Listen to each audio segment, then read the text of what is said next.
ખેરાલુ નગરપાલિકાની સામાન્ય સભામાં ભાજપામાં ભાગલા પડ્યા। ખેરાલુ નગરપાલિકાની બંધ બારણે પ્રમુખ મોહિનીબેન પંડ્યાના અધ્યક્ષસ્થાને યોજાઈ સામાન્ય સભા।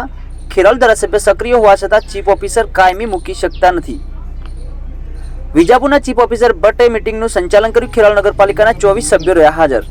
પ્રમુખ મોહિનીબેન પંડ્યાના લોડના સાથી 2 સભ્યો સહિત કારોબારી સમિતિ ચેરમેન અને 3 અપક્ષોના સહારે વિકાસ કામોની યાદી બનાવી।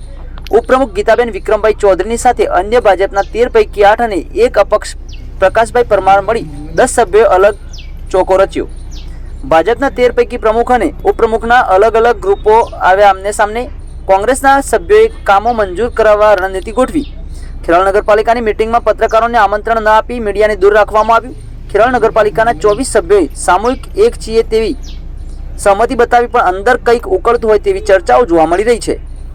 વધુ સમાચાર અને અપડેટ્સ માટે જોતા રહો online TV news. Suresh Thakor અને ફારૂક મેમણ સાથે।